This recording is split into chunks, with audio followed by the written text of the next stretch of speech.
साथियों, आज हम सोशल मीडिया पर एक सवाल काफ़ी उछल रहा है, उस पर चर्चा करेंगे। और सवाल ये है कि कश्मीर से जब हिंदुओं को भगाया गया, ये साथियों उस संदर्भ में बोला जाता है 1990 के, जनवरी 1990 के।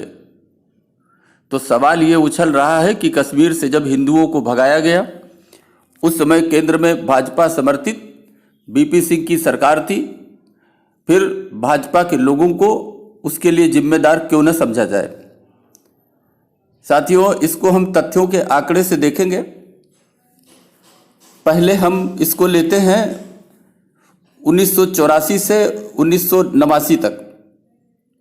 साथियों, हम सब जानते हैं कि 31 अक्टूबर 1984 से 2 दिसंबर 1989 तक केंद्र में कांग्रेस की सरकार थी और राजीव गांधी उसके प्रधानमंत्री थे।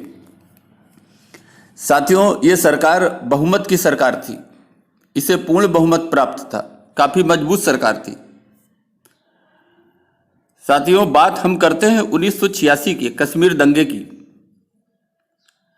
इसे आप 1986 का अनंतनाग का मजहबी दंगा भी समझ सकते हैं, क्योंकि इसका केंद्र बिंदु कश्मीर का अनंतनाग था। साथियों, इस दंगे में सैकड़ों कश्मीरी पंडित और गैर मुस्लिम मारे गए, तब भी राजीव गांधी देश के प्रधानमंत्री थे। सैकड़ों संपत्ति, दुकानें जला दी, महिलाओं बेटियों के साथ सामूहिक बलात्कार हुआ, उन्हें कश्मीर छोड़कर भागने को मजबूर किया, उनकी संपत्ति जमीनों पर कब्जा कर लिया। ये सब मजहबी दहशतगर्द संगठन मुस्लिम यूनाइटेड फ्रंट की देखरेख में किया गया। साथियों, शायद आपको याद होगा कि उस समय लगभग सारे नेता अंधे, गूंगे और बहरे हो गए। सत्ता पर बैठे लोग लाचार और मौन दिखे। पत्रकारों की टोलियां गूंगी दिखी। साथियों, आपको याद होगा कि तब 1986 में केंद्र में राजीव गांधी ही देश के प्रधानमंत्री थे। साथियों, भाजपा नेता टिक्कालाल टप्पू की बात अक्सर होती है, जिनकी हत्या से कश्मीर नरसंहार की कहते हैं शुरुआत हुई। उनकी सरेआम हत्या हुई 14 सितंबर 1989 को, 14 सितंबर 1989। मतलब जब टिक्कालाल जी को मारा गया तब केंद्र में राजीव गांधी देश के प्रधानमंत्री थे। टिक्कालाल टप्पू जी के हत्या के बाद 4 नवंबर 1989 को जम्मू कश्मीर के हाई कोर्ट के जज नीलकंठ गज्जू जी को भी सरेआम मार दिया गया। साथियों, इस समय भी राजीव गांधी देश के प्रधानमंत्री थे। अब बात करते हैं साथियों 2 दिसंबर 1989 से। साथियों, हम जानते हैं कि बीपी सिंह देश के प्रधानमंत्री बने 2 दिसंबर 1989 को, 1989 को, जिसका अक्सर जिक्र किया जाता है। यानी जो कुछ हुआ उसके लिए सिर्फ 1 महीने 18 दिन ऐसी पुरानी सरकार थी जिसको भाजपा ने समर्थन दिया। इसके लिए उस सरकार को और उस सरकार को बाहर से समर्थन देने वाली अकेले भाजपा को ही जिम्मेदार बताया जाता है।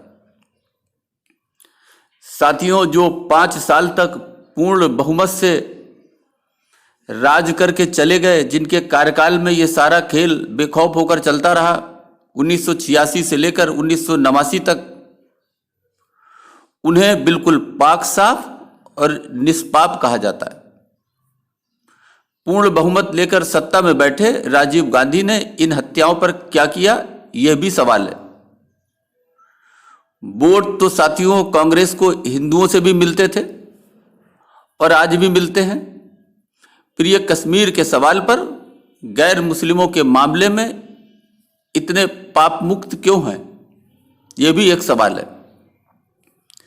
साथियों, 22 साल बाद आज वो फिर बता रहे हैं कि इस सब के पीछे केवल भाजपा है, क्योंकि इन्हें पता है कि कुछ भी बार बार लगातार बोलकर जनता को फिर से मूर्ख बनाया जा सकता है। लेकिन साथियों, सोशल मीडिया के समय में अब जनता भी इतनी गैर समझदार नहीं रही, वो सब कुछ जानती और उसी के अनुसार फैसले लेती है और उसी फैसले का परिणाम आप संसद में राजनीतिक दलों की संख्या से देख सकते हैं। साथियों, अब क्या किया जाए, इसमें दोषी कौन है? साथियों, अगर कोई दोषी है तो उस समय की संसद के सभी दलों के राजनेता और नेताओं की चाटुकारिता करने वाले समाचार जगत के पुरोधा, जो धन और कुर्सी के लालच में जनता की सुरक्षा के नाम पर 1986 से लेकर 1989 तक अंधे, गूंगे, बहरे, लाचार और असहाय दिखे। साथियों, दोषी वो गैर मुस्लिम भी हैं जो अपने आप को बहुसंख्यक कहते हैं और बहुसंख्यक होते हुए भी इन परिवारवादी जाति आधारित दलों के झांसे में आकर अपनों को जातियों के समीकरण में बांट लेते हैं और मतदान से उन चंपुओं टप्पुओं को सत्ता में बिठा देते हैं जो उनके ही जीवन और संपत्ति की रक्षा करने में मजबूर दिखते हैं। साथियों, आज भी यही हो रहा है, जिससे बचने की जरूरत है। एकजुट होकर मतदान से सत्ता में उन्हें बिठाइए जो कम से कम अपनी जनता की जान माल की रक्षा कर सके। अभी के लिए बस इतना ही। धन्यवाद।